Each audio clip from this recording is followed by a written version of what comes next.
So, tell me about you. So my name's Sophie. I'm a trainee solicitor at Burnett's in Penrith, based in Penrith. I'm Penrith born and bred, so I went to school in Penrith. I went to university in Cumbria, so here in Carlisle. I originally actually went to uni down in York, so when I was doing my A-levels, I didn't know what on earth I wanted to do with myself. My school kind of said, oh, you're really good at biology, how about you go away and do that? So I said, yep, okay, I'll do that. Went away, 6 weeks later I realised that's really not what I wanted to do.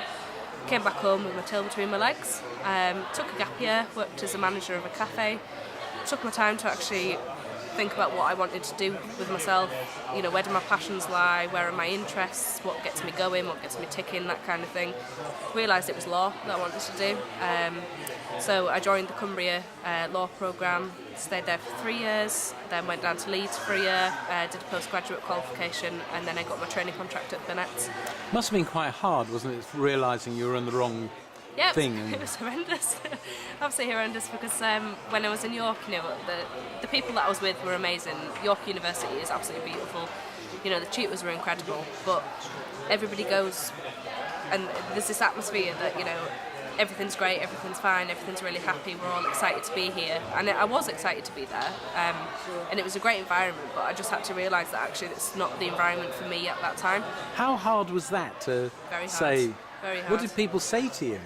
I think a lot of people were gobsmacked when I came back, because I think when I'd done my UCAS application, it was kind of like I'd got myself on a roller coaster. It was a roller coaster that I couldn't get off. And when I was at York, I already kind of felt like it was too late to do something about it. So it was very, very difficult to step off it and come back home and then have to explain to people again and again and again why I'm not actually doing biology anymore. And then, when I ended up saying 6 months later that I was going to do law, the people think that they're polar opposites, but I think my brain works in a very kind of analytical way. So for me, there was a link between the two. But yeah, it was a tough decision, but you've just got to have confidence in yourself, I guess. So does that mean you should just be true to yourself and make change whatever happens? Yeah, absolutely. If there's something that you want to do, then you absolutely 100% need to do it. So I've kind of become a bit of a yes woman over the last few years. When I was studying for my A-levels, I was very quiet, very reserved, wouldn't really push myself out of my comfort zone that much.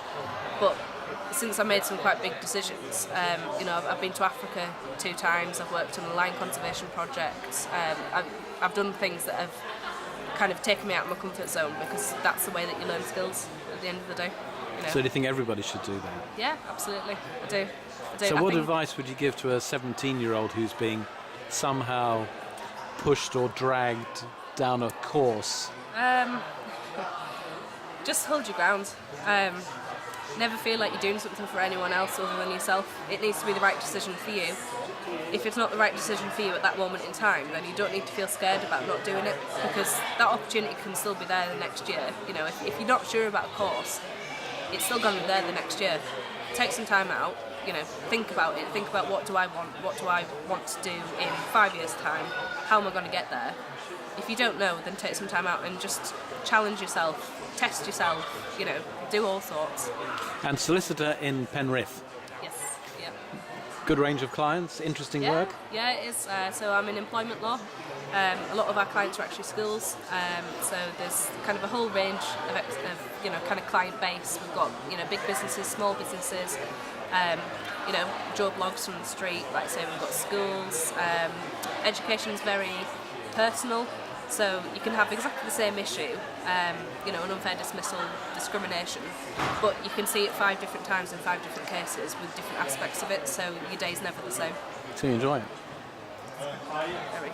Thank you. Thank you.